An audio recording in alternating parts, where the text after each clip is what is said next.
What's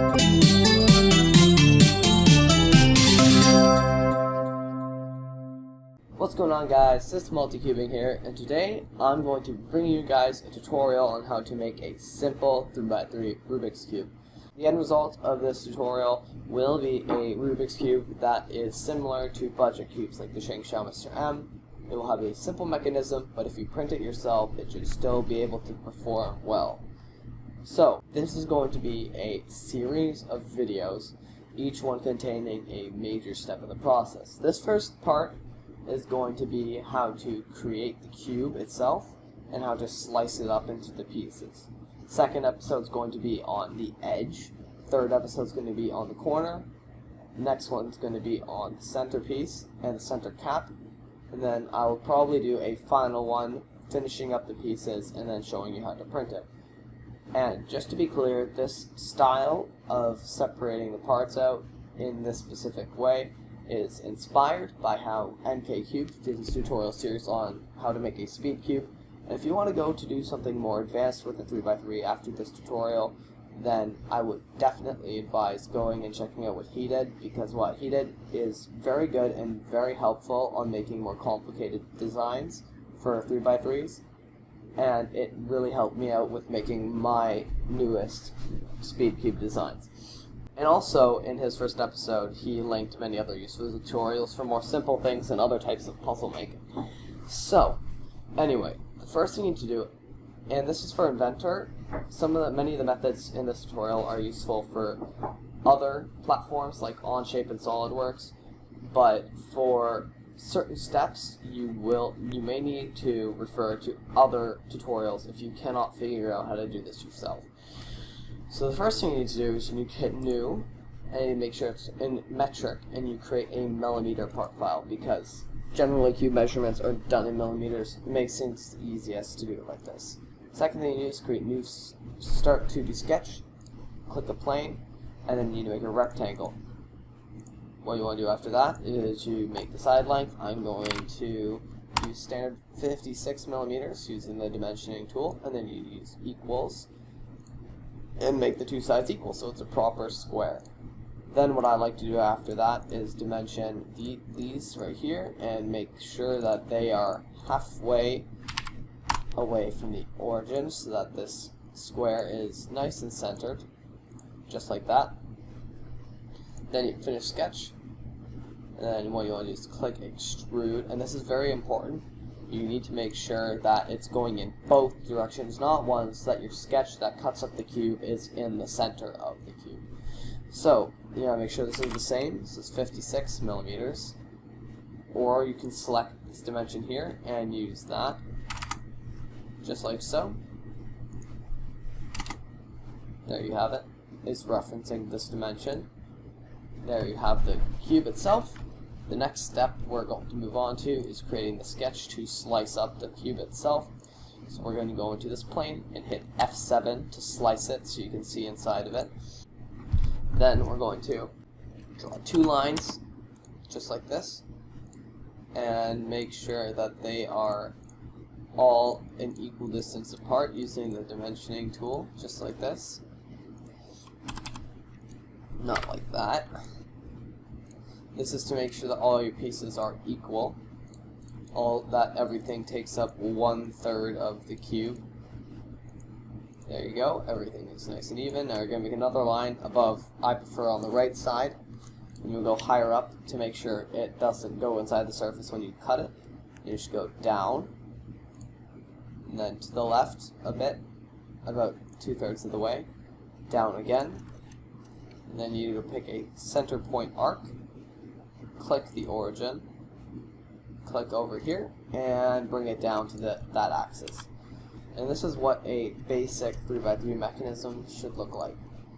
And to make sure you have enough room for your spring and all that, and to make sure your mechanism is deep enough to perform well, I would advise using about 10 to 12 millimeters of thickness for the centerpiece. And since I use MOU cores, the end-to-end length for them is 22 millimeters. So you want, for me, my radius would be 11 for this arc. Right, I cannot have that. I need to make sure this is like that. There we go. So if you're printing your own circle, your own core, which I'll show you how to do probably in the final episode of the series, you can make it whatever size you want and base your mechanism off that. It's just important to make sure that's not too small and that everything's all correct, but I'll go over that more in detail then. Anyway, next thing you want to do is you want to make sure that your stock is a nice thickness. I'm going to make mine 1.8 so that gives just enough room for the screw. I'm going to end up deleting it later because cubes without stocks perform better anyway. Center stocks, I mean. So 1.8 is a nice number for a good performing cube. Anyway, you got to make sure that this stays in line with that line there. And there we have it. That's our sketch completed. So you see it, finish sketch, hit revolve. Make sure it's set to surface, and then click the line, and then click the axis that's perpendicular to that, which would be in this case the z-axis, and hit OK. There we go, we have our surface done. Next thing you want to do is click circular for circular pattern, select the plane, select the surface rather, and then use the y-axis in this case to rotate it 4 times. So there you go, having something that starts to look like a 3x3 face. And then you need to do the same thing with the ones you just made again and rotate them around the next axis, which would be that one, 4 times again. And there we go. Now this looks like a 3x3. However, it's not actually, it's still one piece. So we need to use these to split it up. So we're going to use the split tool, and then you select your surface and you will hit apply. And then you do the same thing here, and you keep doing this until you have all the pieces separated. So I'm going to do this. There we go. And once you're done, you should have a complete face. And what you're going to end up actually needing, however, is only one of each type of piece. I just have a preference to create a whole face with the pieces so I can have a better idea of what the puzzle is going to look like if it's something that's more complicated. And for the sake of completion, I'm going to do that on this as well. Okay, I think that's everything for this layer. So there you go. And if you get the issue where the center is connected to the opposite center, which can happen, all you need to do is separate another one that's off to the side, and you should be just fine. So anyway, the final step that I'm going to show you in this tutorial is how to make the components. You got to make sure you save your cube first, though it's solid. So I'm going to hit save it as base, and you click make components to do this, and then you need to make an assembly. So I'm going to click this edge, this center, that edge, that corner, in the center. And then I need to make sure it's a millimeter template, like so. And then there you go, I hit next. Make sure these are all set to millimeters, because otherwise it'll be in inches, and that will be a very big pain to work with. Because Inventor likes to make inches the default unit for everything. And here we have the assembly. So there's one last step to make this a bit more user-friendly when you're doing things with this. Make it easier to know exactly what you're working with. What I'm going to do is I'm going to rename these. So 26 is the corner, 28 is the edge, 26 is the edge, 28 is the corner, and 11 is the center. So I'm going to go here and rename them. Gotta know yeah, it's important you don't forget which is which. And then what you need to do after that is you go back here, exit the assembly, open it again,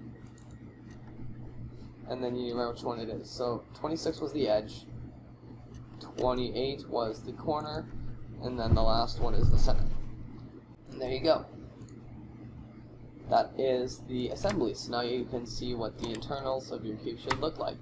So as you can see, this is a pretty simple mechanism, but in the end it should work pretty well. So I'm going to save that so we remember that the names are done.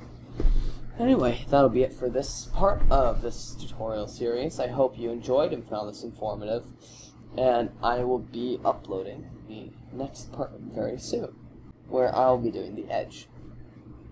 So anyways, hope you enjoyed. Please like if you did, and subscribe to see more tutorials and other types of videos coming from me in the future. Anyways, I'm Multicubing, and I'll see you guys in the next one. Goodbye.